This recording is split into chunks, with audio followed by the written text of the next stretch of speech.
D K Shivakumar ಅವರು ಮುಖ್ಯಮಂತ್ರಿ ಆದ ಮೇಲೆ ಸಚಿವ ಸಂಪುಟದ ವಿಸ್ತರಣೆಯನ್ನು ಯಾವಾಗ ಮಾಡ್ತಾರೆ? ಸಚಿವ ಸಂಪುಟದ ವಿಸ್ತರಣೆ ಅನ್ನುವಂಥದ್ದು ಬಹುತೇಕ ಇವತ್ತು ಫೈನಲ್ ಆಗುತ್ತೆ, ನಾಳೆ ಫೈನಲ್ ಆಗುತ್ತೆ. ಇನ್ನೇನು ಮಂತ್ರಿಗಿರಿ ಅನೇಕರಿಗೆ ಕಟ್ಟಿಟ್ಟು ಬುತ್ತಿ, ನಾಳೆನೇ ನಾನು ಮಂತ್ರಿ ಆಗಿಬಿಡ್ತೀನಿ ಅಂತ ಅನೇಕ ಜನ ಶಾಸಕರ ಕನಸನ್ನು ಕಾಣ್ತಾ ಇರ್ತಾರೆ. ಆದರೆ ಈಗ ಅದು ಫೈನಲ್ ಸ್ಟೇಜ್ಗೆ, ಕೊನೆ ಹಂತಕ್ಕೆ ಬಂದು ತಲುಪಿದೆ. ಅದಕ್ಕೆ ಸಂಬಂಧಪಟ್ಟಂತೆ ಒಂದಿಷ್ಟು ಬ್ರೇಕಿಂಗ್ಗಳಿದೆ, ನೋಡಿಕೊಂಡು ಬರೋಣ. ಬಹುತೇಕ ಡಿ ಕೆ ಶಿವಕುಮಾರ್ ಅವರ ಸಚಿವ ಸಂಪುಟದ ವಿಸ್ತರಣೆ ನಾಳೆ ಆಗಲಿಕ್ಕಿದೆ. ನಾಳೆನೇ ಡಿ ಕೆ ಶಿವಕುಮಾರ್ ಅವರ ಸಂಪುಟ ವಿಸ್ತರಣೆ ಆಗುವಂತಹ ಸಾಧ್ಯತೆ ಇದೆ. ಗುರುವಾರ ಸಂಜೆ 5 ಗಂಟೆ ಸರಿಸುಮಾರಿಗೆ ಪ್ರಮಾಣ ವಚನ ಕೂಡ ಆಗುತ್ತಂತೆ. ಕ್ಲೈಮ್ಯಾಕ್ಸ್ ಹಂತ ತಲುಪಿದೆ ಈಗ ಸಂಪುಟ ವಿಸ್ತರಣೆ. ನಾಳೆ ಸಂಜೆ 18 ಸಚಿವರ ಪ್ರಮಾಣ ವಚನ ಆಗುತ್ತಾ ಗೊತ್ತಿಲ್ಲ, ಬಟ್ 18 ಜನ ಅನ್ನುವಂತಹ ವಿಚಾರಗಳು ಈಗ ಕೇಳಿ ಬರ್ತಾ ಇದೆ. ಕೊನೆಯಲ್ಲಿ ಇಷ್ಟು ಈಗ ಕೈಗೆ ಬಂದಿದೆ, ರಾಹುಲ್ ಗಾಂಧಿ ಕೈಗೆ ಬಂದಿದೆ. ಹಾಗಾದರೆ ಯಾರಿಗೆ ಒಲಿಯುತ್ತೆ ಮಂತ್ರಿಗಿರಿ? ಇನ್ನು ಯಾರ್ಯಾರಿಗೆ ನಿರಾಸೆ ಅನ್ನುವಂಥದ್ದಾಗುತ್ತೆ, ಶಾಕ್ ಅನ್ನುವಂಥದ್ದಾಗುತ್ತೆ. ಆ್ಯಂಡ್ ದಿಸ್ ಈಸ್ ನಿಮ್ಮ ಅಶ್ವೇಗದಲ್ಲಿ ಮಾತ್ರ ಹೊಸ ಮಂತ್ರಿಗಳ ಪಟ್ಟಿ ಅನ್ನುವಂಥದ್ದನ್ನು ನಾವು ವಿಸ್ತರಿಸ್ತಾ ಇದ್ದೀವಿ. ಯಾವಾಗ ಎಕ್ಸಾಕ್ಟ್ ಆಗಿ ಪ್ರಮಾಣ ವಚನ, ಹೆಂಗಿರುತ್ತೆ ಡಿ ಕೆ ಶಿವಕುಮಾರ್ ಅವರ ಈ ಒಂದು ಹೊಸ ಕ್ಯಾಬಿನೆಟ್ ಅನ್ನುವಂಥದ್ದೇ ಈಗ ದೊಡ್ಡ ಪ್ರಶ್ನೆ ಅನ್ನುವಂಥದ್ದಾಗಿದೆ. ಬಹುತೇಕ ಗುರುವಾರ ಸಂಜೆ 5 ಗಂಟೆ ಸುಮಾರಿಗೆ ಪ್ರಮಾಣ ವಚನ ಸ್ವೀಕಾರ ಅನ್ನುವಂಥದ್ದಾಗುತ್ತೆ. ಅನೇಕ ಜನ ಯುವ ಶಾಸಕರು ಮತ್ತು ಈ ಹಿಂದೆ ಮಂತ್ರಿಯಾಗಿ ಕೆಲಸ ಮಾಡಿದಂಥವರು ಈ ಬಾರಿ ಕೂಡ ಡಿ ಕೆ ಶಿವಕುಮಾರ್ ಅವರ ಸಚಿವ ಸಂಪುಟದಲ್ಲಿ ಅಂದರೆ 2.0ನಲ್ಲಿ ಮಂತ್ರಿಗಿರಿಯನ್ನು ಪಡೆದುಕೊಂಡು ಮಂತ್ರಿಯ ಕುರ್ಚಿಯ ಮೇಲೆ ಕುಳಿತುಕೊಂಡು ಪ್ರಮಾಣ ವಚನವನ್ನು ಸ್ವೀಕಾರ ಮಾಡಬೇಕು ಅನ್ನುವಂತಹ ಕನಸನ್ನು ಕಾಣ್ತಾ ಇರತಕ್ಕಂಥವರಿಗೆ ರೈಟ್ ನಾವೀಗ ಗುಡ್ ನ್ಯೂಸ್ ಅಂತ ಹೇಳಿದರೆ ಅತಿಶಯೋಕ್ತಿ ಅಂತ ಅನಿಸ್ಲಿಕ್ಕಿಲ್ಲ. ಯಾಕೆಂತಂದರೆ ಫೈನಲ್ ಲೀಸ್ಟ್ ಅನ್ನುವಂಥದ್ದು ಏನಿದೆ ಅದು ಬಹುತೇಕ ರೆಡಿಯಾಗಿದೆ. ಈಗ ಆ ಲೀಸ್ಟು ರಾಹುಲ್ ಗಾಂಧಿಯವರ ಕೈ ತಲುಪಿದೆ. ಇನ್ನೇನು ಗುರುವಾರ ಸಂಜೆ ಒಂದಲ್ಲ ಎರಡಲ್ಲ ಬರೋಬ್ಬರಿ 18 ಜನರ ಪ್ರಮಾಣ ವಚನ ಬಹುತೇಕ ಖಾತ್ರಿಯಾಗಿದೆ. 18 ಜನ ಪ್ರಮಾಣ ವಚನವನ್ನು ಸ್ವೀಕಾರ ಮಾಡ್ತಾರೆ ಅನ್ನುವಂತಹ ವಿಚಾರಗಳು ಬೆಳಕಿಗೆ ಬಂದಿದೆ. ಇನ್ನಿಬ್ಬರು ಉಳ್ಕೋತಾರೆ. ಲೆಟ್ಸ್ ಸಿ ಯಾರ್ಯಾರಿದ್ದಾರೆ, ಹೊಸ ಮಿನಿಸ್ಟರ್ಗಳು ಯಾರ್ಯಾರು ಅನ್ನುವಂಥದ್ದನ್ನು ಅಶ್ವವೇಗ ನ್ಯೂಸ್ನಲ್ಲಿ ನೋಡಿ ತಿಳ್ಕೊಳ್ಳೋಣ. ಯಾರ್ಯಾರಿದ್ದಾರೆ ಹೊಸ ಕ್ಯಾಬಿನೆಟ್ನಲ್ಲಿ, ಡಿ ಕೆ ಶಿವಕುಮಾರ್ ಅವರ ಈ ಒಂದು 2.0 ಕ್ಯಾಬಿನೆಟ್ನಲ್ಲಿ ಯಾರ್ಯಾರಿದ್ದಾರೆ ಅಂತ. ಚಳ್ಳಕೆರೆ ವಿಧಾನಸಭಾ ಕ್ಷೇತ್ರದಿಂದ ಟಿ ರಘುಮೂರ್ತಿ ಅವರಿಗೆ ಚಾನ್ಸ್. ವಿರಾಜಪೇಟೆಯಿಂದ ಎಸ್ ಪೊನ್ನಣ್ಣ ಇವರೇ ಹೊಸ ಮಿನಿಸ್ಟರ್ ಆಗುವಂತಹ ಸಾಧ್ಯತೆ ಇದೆ. ಅರಸೀಕೆರೆಯ ಕೆ ಎಂ ಶಿವಲಿಂಗೇಗೌಡರಿಗೂ ಕೂಡ ಈ ಬಾರಿ ಮಂತ್ರಿಗಿರಿ ಕುರ್ಚಿ ಕಾದು ಕುಳಿತಿದೆ. ಬಿ ಶಿವಣ್ಣ ಆನೇಕಲ್ ವಿಧಾನಸಭಾ ಕ್ಷೇತ್ರದಿಂದ ಬಿ ಶಿವಣ್ಣ ಇದ್ದಾರೆ. ವಿಜಯನಗರ ವಿಧಾನಸಭಾ ಕ್ಷೇತ್ರದಿಂದ ಎಂ ಕೃಷ್ಣಪ್ಪ ಅವರು ಕೂಡ ಈ ಬಾರಿ ಮಂತ್ರಿಗಿರಿಗೆ ಆಯ್ಕೆಯಾಗುವಂತಹ ಸಾಧ್ಯತೆಗಳು ಕಂಡು ಬರ್ತಾರೆ. ಇನ್ನು ಯಶವಂತರಾಯಗೌಡ ಪಾಟೀಲ್ ಇಂಡಿ ವಿಧಾನಸಭಾ ಕ್ಷೇತ್ರ ಬಿಜಾಪುರ ಜಿಲ್ಲೆ, ಅಪ್ಪಾಜಿ ನಾಡಗೌಡ ಮುದ್ದೇಬಿಹಾಳ್ ಇವರಿಗೂ ಕೂಡ ಮಂತ್ರಿ ಆಗುವಂತಹ ಚಾನ್ಸ್ಗಳು ಈಗ ಒದಗಿ ಬರ್ತಾ ಇದೆ. ಇನ್ನು ಜೀವರ್ಗಿ ವಿಧಾನಸಭಾ ಕ್ಷೇತ್ರದಿಂದ ಅಜಯ್ ಸಿಂಗ್ ಅವರ ಹೆಸರು ಕೇಳಿ ಬರ್ತಾ ಇದೆ. ಇನ್ನು ಪರಿಷತ್ ಸದಸ್ಯರಾಗಿರುವಂತಹ ಸಲೀಂ ಅಹಮದ್ ಅವರ ಹೆಸರು ಕೂಡ ಈಗ ಬಹಳ ದೊಡ್ಡ ಪ್ರಮಾಣದಲ್ಲಿ ಕೇಳಿ ಬರ್ತಾ ಇದೆ. ಎಸ್ ಎಸ್ ಮಲ್ಲಿಕಾರ್ಜುನ್ ದಾವಣಗೆರೆ ಉತ್ತರ ವಿಧಾನಸಭಾ ಕ್ಷೇತ್ರದಿಂದ ಮಲ್ಲಿಕಾರ್ಜುನ್ ಕಳೆದ ಬಾರಿ ಮಂತ್ರಿ ಆಗಿದ್ದರು. ಲಕ್ಷ್ಮಣ್ ಸವದಿ ಅಥಣಿ ವಿಧಾನಸಭಾ ಕ್ಷೇತ್ರದಿಂದ ಲಕ್ಷ್ಮಣ್ ಸವದಿ. ಇನ್ನು ಡಿ ಕೆ ಪರಮಾಪ್ತ ಆಗಿರುವಂತಹ ಎಸ್ ಸಿ ಬಾಲಕೃಷ್ಣ ಮಾಗಡಿ ವಿಧಾನಸಭಾ ಕ್ಷೇತ್ರದ ಶಾಸಕರು. ಶರತ್ ಬಚ್ಚೇಗೌಡ ಹೊಸಕೋಟೆ ವಿಧಾನಸಭಾ ಕ್ಷೇತ್ರದ ಶಾಸಕರು. ಶರತ್ ಬಚ್ಚೇಗೌಡ ಕಳೆದ ಬಾರಿ ಮಿನಿಸ್ಟರ್ ಆಗಿದ್ದರು. ಎಜುಕೇಷನ್ ಮಿನಿಸ್ಟರ್ ಮಧು ಬಂಗಾರಪ್ಪ ಸೊರವ ವಿಧಾನಸಭಾ ಕ್ಷೇತ್ರದಿಂದ, ಅವರಿಗೂ ಈ ಬಾರಿ ಲಾಟರಿ ಹೊಡೆಯುತ್ತಾ ನೋಡಬೇಕು. ಚಲುನಾರಾಯಣ ಸ್ವಾಮಿ ನಾಗಮಂಗಲ ವಿಧಾನಸಭಾ ಕ್ಷೇತ್ರದಿಂದ ಅವರು ಕೂಡ ಮಿನಿಸ್ಟರ್ ಆಗಿದ್ದರು ಕಳೆದ ಬಾರಿ. ಬಿ ನಾಗೇಂದ್ರ ಬಳ್ಳಾರಿ ಮಿನಿಸ್ಟರ್ ಆಗಿದ್ದರು, ಆದರೆ ವಾಲ್ಮೀಕಿ ನಿಗಮ ಮಂಡಳಿಯ ಅಪವಾದವನ್ನು ಹೊತ್ತು ಕೆಳಗಡೆ ಇಳಿದಿತ್ತು. ಇನ್ನು ಪರಿಷತ್ ಸದಸ್ಯೆ ಆರತಿ ಕೃಷ್ಣ ಇವರಿಗೂ ಕೂಡ ಈಗ ಮಹಿಳಾ ಕೋಟಾದಡಿಯಲ್ಲಿ ಮಂತ್ರಿಗಿರಿ ಸಿಗುವಂತಹ ಚಾನ್ಸ್ ಇದೆ. ಬೆಳಗಾವಿ ಗ್ರಾಮೀಣದಿಂದ ಲಕ್ಷ್ಮೀ ಹೆಬ್ಬಾಳ್ಕರ್, ಸಂಡೂರಿನಿಂದ Annapurna Tukaram for first time ಎಲೆಕ್ಷನ್ನ ಫೇಸ್ ಮಾಡಿ ಗೆದ್ದಿರುವಂತಹ ಅನ್ನಪೂರ್ಣ ತುಕಾರಾಮ್ ಅವರಿಗೆ ಮಂತ್ರಿಗಿರಿ ಸಿಗುವ ಸಾಧ್ಯತೆ ಇದೆ. ಚಾಮರಾಜನಗರದಿಂದ ಸಿ ಪುಟ್ಟರಂಗ ಶೆಟ್ಟಿ. ಇನ್ನು ಎಸ್ ಎನ್ ನಾರಾಯಣ ಸ್ವಾಮಿ ಬಂಗಾರಪೇಟೆ ವಿಧಾನಸಭಾ ಕ್ಷೇತ್ರದಿಂದ ಎಸ್ ಎನ್ ನಾರಾಯಣ ಸ್ವಾಮಿ ಹೆಸರು ಕೇಳಿ ಬರ್ತಾ ಇದೆ. ಕೊಪ್ಪಳ ಜಿಲ್ಲೆ ಯಲಬುರ್ಗಾ ವಿಧಾನಸಭಾ ಕ್ಷೇತ್ರದಿಂದ ಬಸವರಾಜರಾಯ ರೆಡ್ಡಿ ಕಳೆದ ಬಾರಿ ಇವರು ಕೂಡ ಮಂತ್ರಿ ಆಗಿದ್ದರು. ಇನ್ನು ತಣವೀರ್ ಸೇಠ್ ನರಸಿಂಹರಾಜು ಕ್ಷೇತ್ರದಿಂದ ತಣವೀರ್ ಸೇಠ್ ಅವರ ಹೆಸರು ಕೇಳಿ ಬರ್ತಾ ಇದೆ. ಇನ್ನು ರಿಜ್ವಾನ್ ಹರ್ಷದ್ ಶಿವಾಜಿನಗರ ವಿಧಾನಸಭಾ ಕ್ಷೇತ್ರದಿಂದ ಇವರೆಲ್ಲರೂ ಕೂಡ ಡಿ ಕೆ ಶಿವಕುಮಾರ್ ಅವರ ಈ ಒಂದು 2.0 ಕ್ಯಾಬಿನೆಟ್ ಏನಿದೆ, ಅಂದರೆ 2ನೇ ಸಚಿವ ಸಂಪುಟದ ವಿಸ್ತರಣೆಯಲ್ಲಿ ಈ ಇಷ್ಟೂ ಜನರ ಹೆಸರುಗಳು ಬಹಳ ದೊಡ್ಡ ಪ್ರಬಲವಾದಂತಹ ಹೆಸರಾಗಿ ಕೇಳಿ ಬರ್ತಾ ಇದೆ. ಹಿಂದೆ ಸುಮಾರು ಸಲ ಒಂದು ಮೀಟಿಂಗ್ ಆಗಿತ್ತು. ರಾಹುಲ್ ಗಾಂಧಿ ಯುವಕರಿಗೆ ಕೊಡಬೇಕು, ಯಾರು ಬಲಿಷ್ಠರಾಗಿದ್ದಾರೋ they will become a asset to our party and they will become a asset to 2028 elections ಅನ್ನುವಂತಹ ಕಾರಣದಿಂದ ಸೀನಿಯರ್ಸ್ಗಳನ್ನು ಪಕ್ಷದ ಸಂಘಟನೆ ಎತ್ತರಕ್ಕೆ ಕಾನ್ಸಂಟ್ರೇಟ್ ಮಾಡಿ ಅಂತ ಹೇಳಿ ಯಾರ್ಯಾರು ಯುವ ನಾಯಕರು ಯುವ ಶಾಸಕರಿದ್ದಾರೋ ಅವರಿಗೆ ಸಚಿವ ಸ್ಥಾನವನ್ನು ಕೊಡಬೇಕು ಅಂತ ರಾಹುಲ್ ಗಾಂಧಿ ಅವರು ಹೇಳಿದರು. ಡಿ ಕೆ ಶಿವಕುಮಾರ್ ಒಂದು ಪಟ್ಟಿ ರೆಡಿ ಮಾಡಿದ್ರು, ಸಿದ್ದರಾಮಯ್ಯ ಒಂದು ಪಟ್ಟಿ ರೆಡಿ ಮಾಡಿದರು. ಆ ಎರಡೂ ಪಟ್ಟಿಗಳನ್ನು ಅಳೆದು ತೂಗಿ ಸೈಡ್ಗಿಟ್ಟು ರಾಹುಲ್ ಗಾಂಧಿ ತಮ್ಮದೇ ಒಂದು ಪಟ್ಟಿಯನ್ನು ರೆಡಿ ಮಾಡ್ಕೊಂಡು ಏನೇನೋ ಮಾಡಿ ಇವರ ಸಲಹೆಗಳನ್ನು ಪಡೆದುಕೊಂಡು ಈಗ ಒಟ್ಟು ಒಂದು 18 ಜನರ ಹೆಸರನ್ನು ಬಹುತೇಕ ಫೈನಲೈಸ್ ಮಾಡಿದ್ದಾರೆ. ಎಸ್, ಇದಕ್ಕೆ ಸಂಬಂಧಪಟ್ಟಂತೆ ಒನ್ ಮೋರ್ ಬ್ರೇಕಿಂಗ್ ಇದೆ, will seat. Yes, one more breaking ಇದೆ.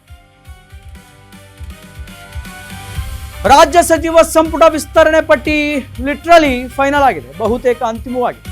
ಹೆಚ್ಚುವರಿ DCM ಸ್ಥಾನಗಳ ಬೇಡಿಕೆಗೂ ಕೂಡ ಹೈಕಮಾಂಡ್ ಓಕೆ ಅಂತ ಹೇಳ್ತಾ ಗೊತ್ತಿಲ್ಲ. ರಾಜ್ಯ ನಾಯಕರ ಒತ್ತಡಕ್ಕೆ ಮಣಿದಂತಹ ಕಾಂಗ್ರೆಸ್ಸಿನ ಹೈಕಮಾಂಡ್ ಒಂದು ಲಿಂಗಾಯತ ಸಮುದಾಯಕ್ಕೆ ಮತ್ತೊಂದು OBCಗೆ DCM ಸ್ಥಾನವನ್ನು ಕೊಡಬೇಕು ಅನ್ನುವಂಥ ಚರ್ಚೆ ನಡೀತಾ. ಲಿಂಗಾಯತ ಕೋಟಾದಲ್ಲಿ MB ಪಾಟೀಲ್, ಇಲ್ಲ ಅಂತಂದರೆ ಈಶ್ವರ್ ಖಂಡ್ರೆಗೆ ಚಾನ್ಸ್ ಇದೆ. ಇನ್ನು OBC ಕೋಟಾದಲ್ಲಿ ಸತೀಶ್ ಜಾರಕಿಹೊಳಿ, ಇಲ್ಲ ಅಂತಂದರೆ ಜಮೀರ್ ಅಹ್ಮದ್ಗೆ ಚಾನ್ಸ್ ಸಿಗುವಂಥ ಸಾಧ್ಯತೆ ಇದೆ. MB ಪಾಟೀಲ್, ಸತೀಶ್ ಜಾರಕಿಹೊಳಿ DCM ಆಗುವಂತಹ ಸಾಧ್ಯತೆ ಇದ್ದರೆ, ಇನ್ನು ಈ ಕಡೆ ಲೀಸ್ಟ್ ಫೈನಲ್ ಮಾಡಿಕೊಂಡೇ ರಾಜ್ಯಕ್ಕೆ DK ಶಿವಕುಮಾರ್ ಮತ್ತು BK ಹರಿಪ್ರಸಾದ್ ವಾಪಸ್ ಬರ್ತಾ ಇದ್ದಾರೆ. ನಾಳೆ ಹಾಗೂ ನಾಡಿದ್ದು ರಾಜ್ಯಪಾಲರು ಕರ್ನಾಟಕದಲ್ಲೇ ಇಲ್ಲದಂತಹ ಕಾರಣಕ್ಕೆ ಈಗ ಗೊಂದಲ ಆಗಬಾರದು ಅಂತ ಗುರುವಾರ ಸಂಜೆ ಪಟ್ಟಿಯನ್ನು ರಿಲೀಸ್ ಮಾಡೋದಕ್ಕೆ ಲೆಕ್ಕಾಚಾರವನ್ನು ಹಾಕ್ತಾ ಇದ್ದಾರೆ. ಶುಕ್ರವಾರ ಸಚಿವರ ಪದಗ್ರಹಣ ಕಾರ್ಯಕ್ರಮ ಮಾಡುವಂತಹ ಪ್ಲಾನ್ ಅನ್ನು ಕೂಡ ಮಾಡ್ಕೊಂಡಿದ್ದಾರೆ ಅನ್ನುವಂತಹ ವಿಚಾರಗಳು ಈಗ ಬಹುತೇಕ ಕಂಡು ಬರ್ತಾ ಇದೆ. DCM, ಹೆಚ್ಚುವರಿ DCM ಮಾಡಬೇಕು ಅನ್ನುವಂತಹ ಪ್ಲ್ಯಾನು DK ಶಿವಕುಮಾರ್ದವ್ರದ್ದಾಗಿದೆ. ಆದರೆ ಹೆಚ್ಚುವರಿ DCM ಬೇಡ ಅನ್ನುವಂತಹ ಪ್ಲ್ಯಾನು ಮಾಜಿ ಮುಖ್ಯಮಂತ್ರಿಗಳಾಗಿರುವಂತಹ ಸಿದ್ದರಾಮಯ್ಯ.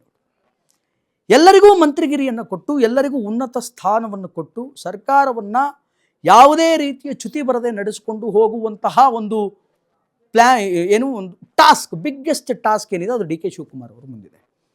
ಆದ್ದರಿಂದ ಹೆಚ್ಚುವರಿ DCM ಪದವಿಗಳನ್ನು ಸೃಷ್ಟಿ ಮಾಡಿ ಸೀನಿಯರ್ ಲೀಡರ್, ಯಾರ್ಯಾರು ಮಂತ್ರಿಗಿರಿಯಿಂದ ವಂಚಿತರಾಗಿರ್ತಾರೋ ಸೀನಿಯರ್ ಲೀಡರ್, ಅವರನ್ನು DCM ಮಾಡಬೇಕು ಅನ್ನುವಂಥದ್ದು DK ಶಿವಕುಮಾರ್ ಅವ್ರ ಪ್ಲ್ಯಾನ್. ಲಿಂಗಾಯತ ಸಮುದಾಯಕ್ಕೆ ಮತ್ತು OBCಯವರಿಗೆ DK ಶಿವಕುಮಾರ್ ಅವರು DCM ಪದವಿಯನ್ನು ಕೊಡಬೇಕು ಅನ್ನುವಂತಹ ಲೆಕ್ಕಾಚಾರದಲ್ಲಿದ್ದಾರೆ. ಒಂದು ಕಡೆ ಯಾರು MB ಪಾಟೀಲ್ರ ಹೆಸರು ಕೇಳಿ ಬರ್ತಾ ಇದೆ, ಇನ್ನೊಂದು ಖಂಡ್ರೆ ಅವರ ಹೆಸರು ಕೇಳಿ ಬರ್ತಾ ಇದೆ, ಇನ್ನೊಂದು ಜಮೀರ್ ಅಹ್ಮದ್ OBCಗೆ ಬಂದರೆ, ಇನ್ನೊಂದು ಸತೀಶ್ ಜಾರಕಿಹೊಳಿ. ಬಟ್ ಕರ್ನಾಡಿಗೆ ಒಟ್ಟು ಒಂದಲ್ಲ ಎರಡಲ್ಲ 3 ಜನ DCMಗಳು ಇರ್ತಾರೆ ಅನ್ನುವಂತಹ ವಿಚಾರಗಳು ಈಗ ಕಾಂಗ್ರೆಸ್ಸಿನ ಪಾಳೆಯದಲ್ಲಿ ಕೇಳಿ ಬರ್ತಾ ಇದೆ. ಯಾರ್ಯಾರು ಅನ್ನುವಂಥದ್ದು ನೋಡ್ಕೊಂಬರೋಣ. ಒಂದು ಕಡೆ ಡಾಕ್ಟರ್ ಜಿ ಪರಮೇಶ್ವರ್, ದಲಿತರು, ಹಾಲಿ DCM ಆದಂತು. ಇನ್ನು ಸತೀಶ್ ಜಾರಕಿಹೊಳಿ ST ಸಮುದಾಯಕ್ಕೆ ಸೇರಿದವರು, ವಾಲ್ಮೀಕಿ ಸಮುದಾಯಕ್ಕೆ ಸೇರಿದವರು, ಅಹಿಂದ ನಾಯಕ. ಇನ್ನು ಲಿಂಗಾಯತರ ಕ್ಯಾಟಗರಿಯಲ್ಲಿ MB ಪಾಟೀಲ್ರು ಇದ್ದಾರೆ. ದಲಿತರು ಮತ್ತು ರೈಟ್ ನಾವು ದಲಿತ ಸಮುದಾಯದಿಂದ ಆಯ್ಕೆಯಾದಂಥವರು, ರೈಟ್ ನಾವು ಹಾಲಿ DCM ಆಗಿರುವಂತಹ ಪರಮೇಶ್ವರ್ ಅವರಿದ್ದಾರೆ. Satish Jarkiholi, one of the Ahinda leader, ಸಿದ್ದರಾಮಯ್ಯನವರ ಆತ್ಮೀಯ, ಅವರ ಬೆಂಬಲಿಗ. ಆ್ಯಂಡ್ ST ಸಮುದಾಯಕ್ಕೆ ಸೇರಿದಂಥವರು, ವಾಲ್ಮೀಕಿ ಸಮುದಾಯಕ್ಕೆ ಸೇರಿದಂಥವರು ಜಾರಕಿಹೊಳಿ ಇದ್ದಾರೆ. ಇನ್ನು ಲಿಂಗಾಯತ ಸಮುದಾಯದಿಂದ DCM ರೇಸಲ್ಲಿ MB ಪಾಟೀಲ್ ಇದ್ದಾರೆ. ಅಮಾಂಗ್ ದೀಸ್ 3 ಆಗುವಂತಹ ಸಾಧ್ಯತೆ ಇದೆ. ಇನ್ನು ಇದರಲ್ಲಿಯೇ ಇನ್ನು ಸತೀಶ್ ಜಾರಕಿಹೊಳಿ ಅವರಿಗೆ ಟಕ್ಕರ್ ಕೊಡೋದಕ್ಕೆ ಅದೇ ಸಮುದಾಯದಲ್ಲಿ ಅಂದರೆ OBCಯಿಂದ ಒಂದು ಕಡೆ ಜಮೀರ್ ಅಹ್ಮದ್ ಅವರ ಹೆಸರುಗಳು ಕೂಡ ಪ್ರಬಲವಾಗಿ ಕೇಳಿ ಬರ್ತಾ ಇದೆ. ಇನ್ನು ಲಿಂಗಾಯತರಲ್ಲಿ MB ಪಾಟೀಲ್ರವರನ್ನ ಹೊರತುಪಡಿಸಿ ಮತ್ತಾರಾದರೂ DCM ಆಗ್ತಾರೇನೋ ಕಾಂಗ್ರೆಸ್ಸಿನಿಂದ ಅಂತಂದರೆ ದಟ್ ಈಸ್ ಈಶ್ವರ್ ಖಂಡ್ರೆ. ಈಶ್ವರ್ ಖಂಡ್ರೆ ಅವರ ಹೆಸರು ಕೂಡ ಅಷ್ಟೇ ಪ್ರಬಲವಾಗಿ ಕೇಳಿ ಬರ್ತಾ ಇದೆ. ಆ್ಯಂಡ್ ಲಿಂಗಾಯತರ ನಾಯಕರಿಗೆ, ಲಿಂಗಾಯತ ಸಮುದಾಯದ ನಾಯಕರಿಗೆ ಕಾಂಗ್ರೆಸ್ಸಿನಲ್ಲಿ ಕೊರತೆ ಇಲ್ಲ, but they have to deserve for that post. DCM ಆಗೋದಕ್ಕೆ ಅವರು ಡಿಸರ್ವ್ ಆಗಿರಬೇಕು, ಅಂಥವರಿಗೆ DCM ಪೋಸ್ಟನ್ನು ಕೊಡೋದಕ್ಕೆ ಸಾಧ್ಯ. ಬಟ್ ಈಗ DCM ಪೋಸ್ಟ್ ಕೊಡೋದಕ್ಕೆ ಲಿಟ್ರಲಿ ರಾಹುಲ್ ಗಾಂಧಿ ಅಸ್ತು ಅಂದಿದ್ದಾರೆ ಅನ್ನುವಂತಹ ವಿಚಾರಗಳು ಕೇಳಿ ಬರ್ತಾ ಇದೆ. ಆ್ಯಂಡ್ ಇದಕ್ಕೆ ಸಂಬಂಧಪಟ್ಟಂತೆ ಒನ್ ಮೋರ್ ಬ್ರೇಕಿಂಗ್ ಇದೆ, ವಿಲ್ ವಾಚ್ ಇಟ್. ಇನ್ನೊಂದು ಬ್ರೇಕಿಂಗ್ ಏನು ಅನ್ನುವಂಥದ್ದನ್ನು ನೋಡಿಕೊಂಡು ಬರೋಣ. ರಾಜ್ಯ ರಾಜಕಾರಣದಲ್ಲಿ ಸಂಪುಟ ಸರ್ಜರಿಯ ಹಂಗಾಮ ಬಹಳ ಜೋರಾಗಿ ನಡೀತಾ ಇದೆ. ಅಧಿವೇಶನಕ್ಕೆ ಲಿಟ್ರಲಿ ಡೇಟ್ ಫಿಕ್ಸ್ ಮಾಡಿದಂತಹ CM DK ಶಿವಕುಮಾರ್ ಸಂಪುಟ ವಿಸ್ತರಣೆಗೂ ಮುನ್ನವೇ ಅಧಿವೇಶನಕ್ಕೆ ಮುಹೂರ್ತವನ್ನು ಫಿಕ್ಸ್ ಮಾಡಿದ್ದಾರೆ ಮುಖ್ಯಮಂತ್ರಿ ಡಿ.ಕೆ. ಶಿವಕುಮಾರ್. ಆಗಸ್ಟ್ 6ರಿಂದ ವಿಧಾನಮಂಡಲ ಮುಂಗಾರು ಅಧಿವೇಶನ ಆರಂಭ ಆಗುತ್ತೆ. ಡಿ.ಕೆ. ಶಿವಕುಮಾರ್ ಸಿಎಂ ಆದ ಬಳಿಕ ನಡೀತಾ ಇರುವಂತಹ ಫಸ್ಟ್ ಅಧಿವೇಶನ ಇದು, ಮೊದಲ ಅಧಿವೇಶನ. ಅಧಿವೇಶನಕ್ಕೂ ಮೊದಲು ಸ್ಪೀಕರ್ ಆಯ್ಕೆಗೆ ಸಿಎಂ ಡಿ.ಕೆ. ಶಿವಕುಮಾರ್ ಕಸರತ್ತನ್ನು ಮಾಡ್ತಾ ಇದ್ದಾರೆ. ಹಿರಿಯ ನಾಯಕರನ್ನ ಸ್ಪೀಕರ್ ಮಾಡೋದಕ್ಕೆ ಮುಖ್ಯಮಂತ್ರಿಯವರು ಚಿಂತನೆಯನ್ನು ಮಾಡ್ತಾ ಇದ್ದಾರೆ. ಸಚಿವ ಸಂಪುಟದ ಹಂಗಾಮ ಸರ್ಜರಿ ಬಹಳ ಜೋರಾಗಿ ನಡೀತಾ ಇದೆ. ಸಚಿವ ಸಂಪುಟ ವಿಸ್ತರಣೆ ಅನ್ನುವಂಥದ್ದು ಇನ್ನೂ ಕಂಪ್ಲೀಟಾಗಿ ಆಗೇ ಇಲ್ಲ. ಆಗಲೇ ಡಿ.ಕೆ. ಶಿವಕುಮಾರ್ ಅವರು ಆಗಸ್ಟ್ 6ನೇ ತಾರೀಕು ಅಧಿವೇಶನಕ್ಕೆ ಡೇಟನ್ನು ಫಿಕ್ಸ್ ಮಾಡಿಬಿಟ್ಟಿದ್ದಾರೆ. ಆದರೆ ಕಾಂಗ್ರೆಸ್ ಪಕ್ಷದಲ್ಲಿ ಹಿರಿಯ ನಾಯಕರು ಮಂತ್ರಿ ಸ್ಥಾನದಿಂದ ವಂಚಿತರಾಗಬಾರದು ಅನ್ನುವಂತಹ ಕಾರಣಕ್ಕೆ ಅವರಿಗೊಂದು ಉನ್ನತ ಸ್ಥಾನ ಕೊಡಬೇಕು, ಒಂದು ಮೇಲ್ದರ್ಜೆಯ ಸ್ಥಾನ ಕೊಡಬೇಕು ಕರ್ನಾಟಕ ಸರ್ಕಾರದಲ್ಲಿ ಅನ್ನುವಂತಹ ನಿಟ್ಟಿನಿಂದ ಸೀನಿಯರ್ ಲೀಡರ್ ಅಂತ ಯಾರ್ಯಾರಿದ್ದಾರೆ ಕಾಂಗ್ರೆಸ್ನಲ್ಲಿ ಅವರಿಗೆ ಸ್ಪೀಕರ್ ಸ್ಥಾನವನ್ನು ಕೊಡಬೇಕು ಅನ್ನುವಂತಹ ಲೆಕ್ಕಾಚಾರದಲ್ಲಿ ಡಿ.ಕೆ. ಶಿವಕುಮಾರ್ ಅವರಿದ್ದಾರೆ. Once again I am repeating, ಮುಂಬರುವಂತಹ 2 ವರ್ಷಗಳ ಕಾಲ ಸುರಕ್ಷಿತವಾಗಿ ಡಿ.ಕೆ. ಶಿವಕುಮಾರ್ ಅವರ ಸರ್ಕಾರ ನಡೆದುಕೊಂಡು ಹೋಗಬೇಕು ಅಂತಂದರೆ ಡಿ.ಕೆ. ಶಿವಕುಮಾರ್ ಅವರ ಪಾರ್ಟಿಯಲ್ಲಿರುವಂತಹ ಅಂದರೆ ಕಾಂಗ್ರೆಸ್ ಪಕ್ಷದಲ್ಲಿರುವಂಥವ್ರು ಯಾರೂ ಕೂಡ ಕೋಲ್ಡ್ ವಾರನ್ನು ಮಾಡಬಾರ್ದು, ಒಳಗಿಂದೊಳಗೆ ಅವ್ರ ಜೊತೆಗೆ ಜಗಳ ಆಡಬಾರ್ದು. ಯಾಕೆಂತಂದರೆ ಇರೋದು 20 ಮಂತ್ರಿಗಿರಿಯ ಸ್ಥಾನಗಳು, ಅದಕ್ಕೆ ಲಾಬಿ ನಡೆಸ್ತಾ ಇರೋರು 80 ಜನ. ಅದರಲ್ಲಿ ಜೂನಿಯರ್ಸ್ಗಳು ಇದ್ದಾರೆ, ಸೀನಿಯರ್ಸ್ಗಳು ಇದ್ದಾರೆ, ಕೆಲಸ ಮಾಡಿದವರು ಇದ್ದಾರೆ, ಮಾಡದೇ ಇರೋರು ಇದ್ದಾರೆ. ಎಲ್ಲರನ್ನು ತೂಗಿಸ್ಕೊಂಡು ಹೋಗುವಂತಹ ಬಿಗ್ಗೆಸ್ಟ್ ಟಾಸ್ಕ್ ಇದೆಯಲ್ಲ ಡಿ.ಕೆ. ಶಿವಕುಮಾರ್ ಅವರಿಗೆ. ಆದ್ದರಿಂದ CM DCM ಪದವಿಗಳನ್ನು ಜಾಸ್ತಿ ಮಾಡೋದಾಗಿರ್ಬೋದು, ಅಥವಾ ಸೀನಿಯರ್ ಲೀಡರ್ಗಳನ್ನು ಸಮಾಧಾನ ಪಡಿಸೋದಕ್ಕೆ ಅವರನ್ನು ಸ್ಪೀಕರ್ ಸ್ಥಾನಕ್ಕೆ ಕರ್ಕೊಂಡು ಬಂದು ಕೂಡಿಸುವಂತಹ ಕೆಲಸ ಆಗಿರ್ಬೋದು, ಇದನ್ನು ಡಿ.ಕೆ. ಶಿವಕುಮಾರ್ ಮಾಡ್ತಿದ್ದಾರೆ. ಹಾಗಾದರೆ ಸ್ಪೀಕರ್ ಸ್ಥಾನಕ್ಕೆ ಯಾವ ಕಾಂಗ್ರೆಸ್ಸಿನ ಸೀನಿಯರ್ ಲೀಡರ್ ಬಂದು ಕೂರ್ತಾರೆ ಅನ್ನುವಂಥದ್ದನ್ನು ನೋಡಿಕೊಂಡು ಬರೋಣ. ಯಾವ ಸೀನಿಯರ್ ಲೀಡರ್ಗಳು ಸ್ಪೀಕರ್ ಸ್ಥಾನಕ್ಕೆ ಬರ್ತಾರೆ? ಗದಗ ವಿಧಾನಸಭಾ ಕ್ಷೇತ್ರದಿಂದ H.K. ಪಾಟೀಲ್, ಗಾಂಧಿನಗರದಿಂದ ದಿನೇಶ್ ಗುಂಡೂರಾವ್ ಸ್ಪೀಕರ್ ಆಗುವಂತಹ ಸಾಧ್ಯತೆ ಇದೆ. And one of the senior leader ಹಳಿಯಾಳದ ಶಾಸಕರಾಗಿರುವಂತಹ R.V. ದೇಶಪಾಂಡೆ. ಒಂದು ಕಡೆ H.K. ಪಾಟೀಲ್ರು ಗದಗ ವಿಧಾನಸಭಾ ಕ್ಷೇತ್ರದಿಂದ, ಮತ್ತೊಂದು ಕಡೆ ದಿನೇಶ್ ಗುಂಡೂರಾವ್, ಇನ್ನೊಂದು ಕಡೆ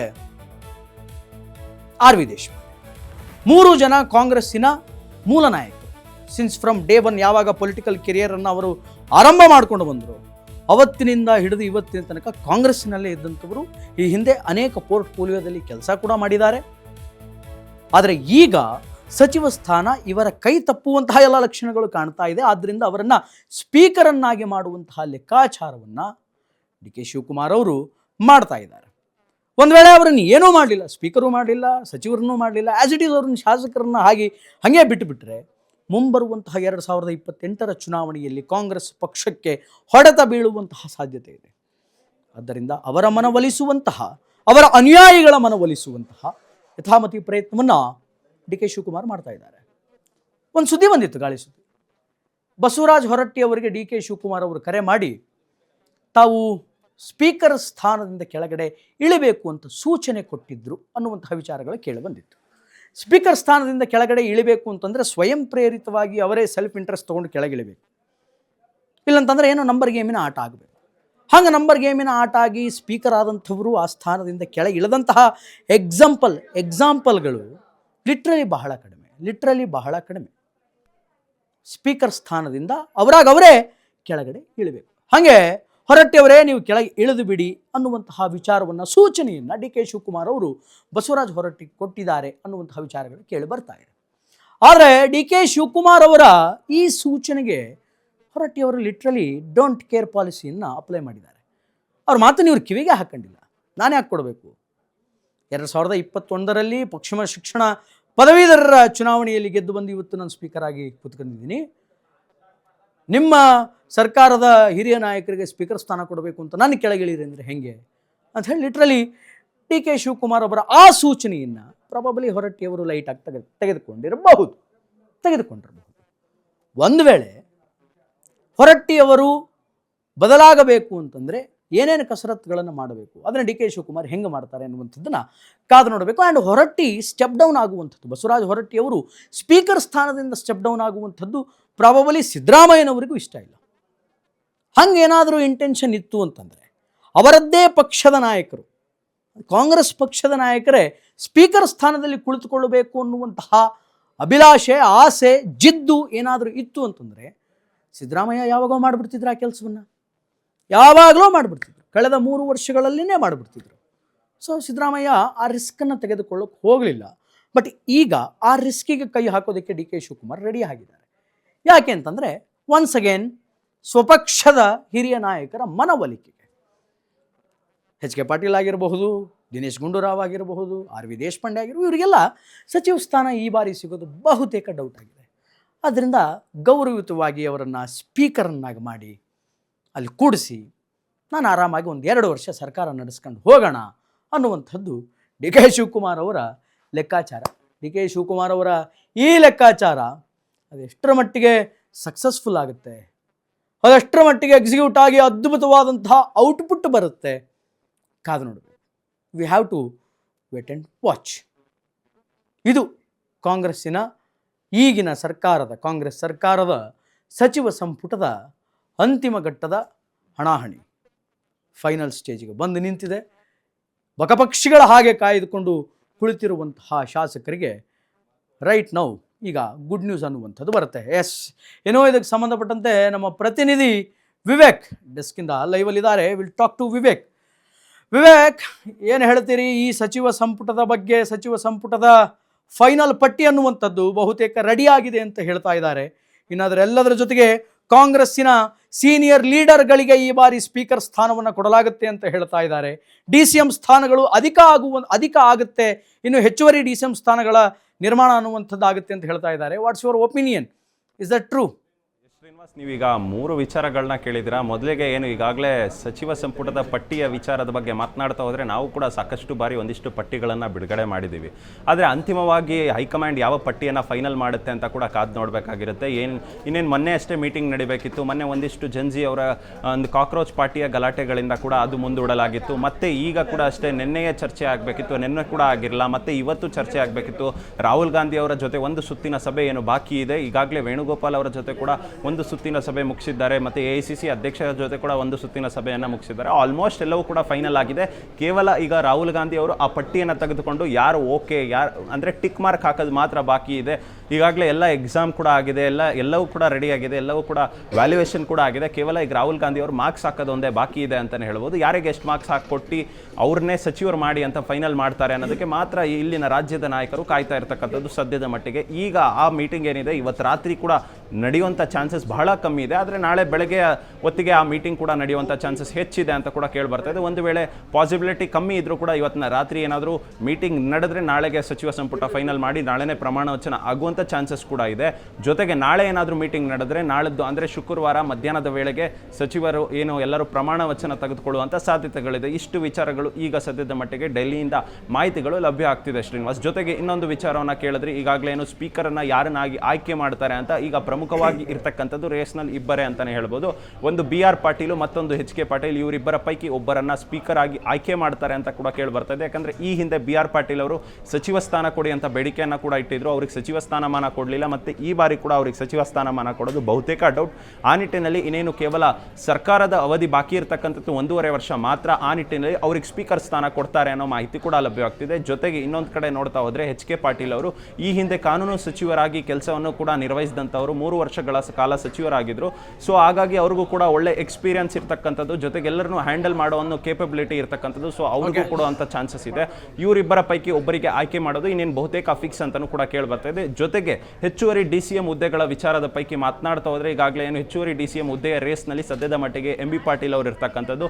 ಮತ್ತೊಂದು ಕಡೆ ಲಿಂಗಾಯತರ ಕೋಟದಲ್ಲಿ, ಇನ್ನೊಂದು ಕಡೆ ಈಶ್ವರ್ ಖಂಡ್ರೆ ಅವರು ಕೂಡ ತೆರೆಮರೆಯಲ್ಲಿ ಒಂದಿಷ್ಟು ಚರ್ಚೆಗಳನ್ನು ಕೂಡ ನಡೆಸ್ತಿದ್ದಾರೆ ಎಂಬ ಮಾಹಿತಿ ಲಭ್ಯವಾಗ್ತಿದೆ. ಆದರೆ ನಿಜಕ್ಕೂ ಕೂಡ ಏನಾದರೂ ಮತ್ತೊಂದು 2 DCM ಹುದ್ದೆಗಳನ್ನು ಏನಾದರೂ ಸೃಷ್ಟಿ ಮಾಡೋದಾದಲ್ಲಿ ಒಂದು ಲಿಂಗಾಯತರಿಗೆ ಕೊಡಬೇಕು, ಮತ್ತೊಂದು ಅಹಿಂದಾಗೆ ಕೊಡಬೇಕು ಅನ್ನೋದು ಕೂಡ ಒಂದಿಷ್ಟು ಚರ್ಚೆ ಆಗ್ತಿದೆ. ಅಹಿಂದ ಕೋಟದಲ್ಲಿ ಸದ್ಯದ ಮಟ್ಟಿಗೆ ಸತೀಶ್ ಜಾರಕಿಹೊಳಿ ಅವರ ಹೆಸರು ಕೂಡ ಸಾಕಷ್ಟು ಚರ್ಚೆ ಆಗ್ತಾ ಇರ್ತಕ್ಕಂಥದ್ದು. ಆದರೆ ನಿಜಕ್ಕೂ ಕೂಡ DK ಶಿವಕುಮಾರ್ ಮುಖ್ಯಮಂತ್ರಿ ಏನಾಗಿದ್ದಾರೆ, ಅವರು ಸದ್ಯದ ಮಟ್ಟಿಗೆ ಹೆಚ್ಚುವರಿ DCM ಹುದ್ದೆಗಳು ಬೇಡ ಅಂತ ಹೇಳಿರ್ತಕ್ಕಂಥದ್ದು. ಆದರೂ ಕೂಡ ಹೈಕಮಾಂಡ್ ಒತ್ತಾಯ ಮಾಡಿ ಏನಾದರೂ ಹೆಚ್ಚುವರಿ DCM ಹುದ್ದೆಗಳು ಸೃಷ್ಟಿ ಮಾಡುತ್ತಾ ಅನ್ನೋದು ಕೂಡ ಸದ್ಯದ ಮಟ್ಟಿಗೆ ಇರ್ತಕ್ಕಂಥ ಒಂದಿಷ್ಟು ಪ್ರಶ್ನೆಗಳು. ಆದರೆ ಮಾಡೋದು ಬಹುತೇಕ ಡೌಟ್ ಅಂತಾನೆ ಅನ್ಸುತ್ತೆ. ಕೇವಲ ಯಾಕಂದರೆ ಇರ್ತಕ್ಕಂಥದ್ದು ಈಗ ಇನ್ನೂ 1.5 ವರ್ಷಗಳು ಮಾತ್ರ ಅವಕಾಶ ಇರತಕ್ಕಂಥದ್ದು. ಈಗಾಗಲೇ ಒಂದು DCM ಹುದ್ದೆಯನ್ನು ಕೂಡ ಸೃಷ್ಟಿ ಮಾಡಲಾಗಿದೆ, ಅದು ಜಿ ಪರಮೇಶ್ವರ್ ಅವರಿಗೆ ಕೊಡಲಾಗಿದೆ. ಮತ್ತೊಂದು ಹುದ್ದೆ ಕೊಟ್ಟರೆ ಬೇರೆಯವರು ಕೂಡ ಅಸಮಾಧಾನ ವ್ಯಕ್ತಪಡಿಸುವಂಥ ಸಾಧ್ಯತೆಗಳಿದೆ. ಆ ನಿಟ್ಟಿಗೆ ಈಗಾಗಲೇ ಇರೋ ಒಂದು DCM ಹುದ್ದೆಯನ್ನೇ ಕಂಟಿನ್ಯೂ ಮಾಡಿ ಇನ್ನುಳಿದಂಥವ್ರಿಗೆ ಸಚಿವರಾಗಿ ಆಯ್ಕೆ ಮಾಡುವಂಥ ಚಾನ್ಸಸ್ಸೇ ಅತಿ ಹೆಚ್ಚು ಇದೆ. ಬಹುತೇಕ ಡೌಟ್ ಅಂತಲೇ ಹೇಳ್ಬೋದು DCM ಆಯ್ಕೆ ಮಾಡೋದು.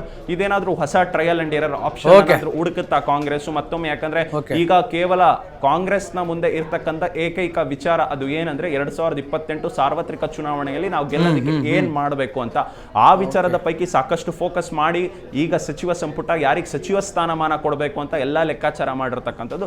ಈ ವಿಚಾರದ ಪೈಕಿ ಅವ್ರಿಗೆ ಏನಾದರೂ ಪ್ಲಸ್ ಆಗದೆ ಕಂಡು ಬಂದಲ್ಲಿ ಆ ಸಂದರ್ಭದಲ್ಲಿ ಮಾತ್ರ 2 DCM ಹುದ್ದೆಗಳನ್ನ ಮಾಡ್ತಾರೆ ಅಂತ ಸದ್ಯದ ಮಟ್ಟಿಗೆ ಇರ್ತಕ್ಕಂಥ ಮಾಹಿತಿ. ಶ್ರೀನಿವಾಸ್, ಓಕೆ, ಧನ್ಯವಾದಗಳು Vivek. Thank you so much for your information.